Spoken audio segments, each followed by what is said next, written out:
So I have Charlamagne Tha God here. I'm really excited to speak to you. How are you doing today? What's up, Jasmine? How are you? I'm doing fantastic. So first things first, Okay. the Breakfast Club is now syndicated. We're nationally syndicated. I saw that vision 3 years ago, though. I always tell people your thoughts become things, and that is definitely something I wrote down on. Like, my vision board is a little different than other people's vision board because I just write down my long-term and short-term goals, and I write down the things that I want to happen, and I constantly read that list because I always tell people your thoughts become things, and the things that you want to happen in your life, you got to constantly think about. The things you don't want to happen, you don't think about at all. And I definitely thought about us being nationally syndicated a lot. And so for us to actually be nationally syndicated is a blessing. Well, I'm sure it is. My breath smell like onions. I just had In-N-Out Burger. So. You did? Yeah, I had a double-double. A double-double from In-N-Out Burger is worth every calorie. Don't let nobody ever tell you different. Did you have French fries too? Absolutely. Absolutely have French fries. Okay, but back to radio. So my question for you is, initially, the Breakfast Club, I felt like was sort of like the underdogs. Now you guys are on top. Is there more pressure now to stay on top, or was there more pressure initially when you all first started? Both. Because, when you're the underdog, you want to prove yourself and you want to put yourself in this position. But now it's like you don't get comfortable and, loosen up your boots. You tighten your helmet up more. You know what I'm saying? Now it's time to get more armor, get more weapons, more artillery, because the war is really now. Because you got to protect, what you've established, And you kind of lay the blueprint. And when you lay a blueprint, other people try to follow your blueprint. And if you slip up, you never know. Because I feel like that's kind of what we did. We came into the marketplace and we gave the people something that was missing. Because a lot of other radio personalities weren't taking advantage of the internet, the way that they should have. And they weren't trying to move the culture forward the way that we did. So I feel like we saw that hole in the marketplace. Because if you remember us individually, I used to always see DJ Envy's interviews from Hip Hop Nation online. I would always see Angela Yee's interviews from Shade 45 online. And I would always put my interviews online. So I felt like that was something that we did well. So when we came together, the first thing we did, first week we was together, let's shoot a webisode. And we shot the webisode about whose show was it. Was it Envy's show? Was it my show? Was it Angela Yee's show? I got over 500,000 hits out the gate, and that's just something we kept doing. And I got to shout out our internet team, at Clear Channel in New York. My man Jamie, he comes in, he films the videos. Him, Vanessa, Holly, and they get those videos up immediately. And I think we filled that void in the marketplace as far as radio was concerned, and we showed people that it is other levels to radio. Like, you have to be a multimedia personality. You can't just eat a steak with a fork, and you can't just eat a steak with a knife. You need a knife and a fork. I think for a long time in radio, people were just eating that steak with just, a fork. They wasn't cutting it up properly, and I think we took it and we did it the right way. So is that why you think, because my next question was, why do you think, I guess, you all are so popular? Is that why you think you're so popular?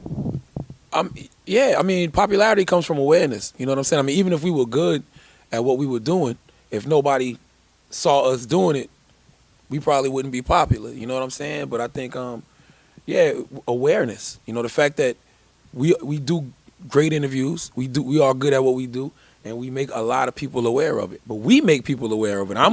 I blast out interviews every day. I got to get your contact when you leave so I can start sending you my interviews too. Like, I send them to every website myself, manually. Media Takeout, Bossip, Rap Radar, Karen Civil, TMZ, anybody. Like, boom, check this out with a full summary of what the interview is about. I'm bringing it to these people. We make their jobs easier. And I thank God for the blogs, man. If it wasn't for y'all, the Breakfast Club wouldn't be in the position that we are today. Okay, fair enough. Out of the three hosts of the show, you seem to be the one that's brutally kind of honest sometimes. Do you feel any sort of pressure that you have to live up to I guess your bad boy? I don't know what to call that label, but do you feel any pressure to? Great question, and no, because I will not become a caricature of myself. I have never been the type of person to be what other people wanted me to be. I have to be true to myself, and I have to go to sleep at night, And even with the Rolling Stone calling me the hip hop Howard Stern, long before that, I always said I'll never become a caricature of myself. Even when I read the YouTube comments, and there'll be certain people that come to the show and they be like, "Yo, why Charlamagne ain't get at that dude?" Yada yada yada. Cause I didn't want to. There was no need to get at him. The last person I remember like that was Macklemore. Macklemore's been on our show twice, but it was Macklemore before he was Macklemore, and Macklemore now. So the last time he came, everybody was like, yo, you should have got at that dude. Yo, he ain't real hip hop. You know, he's a poser and us and that. Says who? Says who? What's more hip hop than being an independent artist and doing it yourself? Doing it from the feet up. Being from a place like Seattle, well, I can't think of no rappers other than Sir Mix-a-Lot. And he did it from the feet up and sold 18 million records. What is there to get at Macklemore about? He's a good guy, and he's fearless. The record Same Love is a fearless record. No other artist in hip-hop would have wrote something like that. So I'm not going to get at somebody like that. And that's what you all got to remember. Your prejudices aren't my prejudices. So when an artist comes to the show and you feel like I should have attacked him, Charlamagne may not feel that way about that artist the way that you do. So, you know, I'm not going to ever become a caricature myself and get at people just to be getting at people. That's whack, and it's not authentic or real. Okay, along that same sort of vein, the Kanye West interview was very memorable. People are going to be talking about it for a long time. Is there any question you wish you asked that you forgot to ask, maybe? Not really. You know, I mean, it was some follow-up stuff. Like, you know, it was certain, like, you know, follow-up stuff, like, as far as, like, when he talks about fashion and wanting to be, you know, a high-end fashion designer. It's like he's so talented and he's such a genius musically that a lot of times people that are that talented have a sense of entitlement. And their sense of entitlement makes them feel like they don't have to go through the process that everybody else has to go through. No matter how genius you are, it's still a process to get where you want to go. And he hasn't even created a successful urban line. He hasn't created a Sean John or a Rockaware or anything. So you don't, what makes you think you have the resume to break into high-end fashion the way you think you do? Like that. Like, that's the only thing I wish I would have said to him to see what his answer was with that. But nah, I felt like as a fan, because I'm a fan at the end of the day. I'm a fan of hip-hop. I'm a fan of the culture. I'm a fan of not just hip-hop, the culture of anything, music, television. I'm a fan. I'm a consumer. As a consumer who grew up listening to Kanye West, going to Kanye West concerts, I wanted to know what happened to our guy. So as a fan, I was just having a conversation, you know? And that, I guess, that was my Wendy moment. Like, in radio, it's certain things, you know, like when Wendy interviewed Whitney, her career went to a different plateau. And I see the change around me since that interview. You know what I mean? Like, things like being in the New York Times, of course, Rolling Stone. But the good thing about what I've been doing and what we've been doing with the Breakfast Club is people that have been following Charlamagne for a long time know that's who Charlamagne is.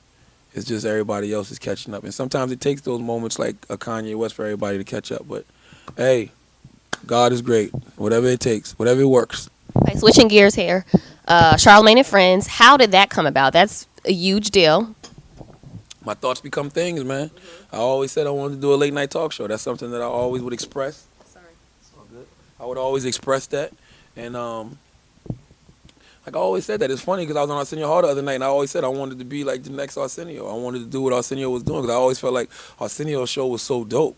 It was so dope for us as black people, you know what I'm saying? Because he would bring people on that black people loved, you know, and maybe white America didn't know about yet, or mainstream America, and he would give them that plateau. But then after a while, he just became the cool show to go to because he was just cool. It wasn't about a black or white thing. It was just Arsenio's good at what he does. And I always wanted that kind of platform, and I always thought he was really dope. And I always used to say, I want to be Arsenio. Me and Duval said it all the time. Me and Duval was like, yo, he going to be the next Eddie Murphy. I'm going to be the next Arsenio Hall. Like, we always used to say that to each other. So, you know, just doing a late night talk show was something that I always had in my mind, and I expressed that. And, you know, the beautiful people at MTV, my man Paul Ritchie and Chris McCarthy, they gave me the opportunity to do that last year when it was the VMAs. It was a pilot week.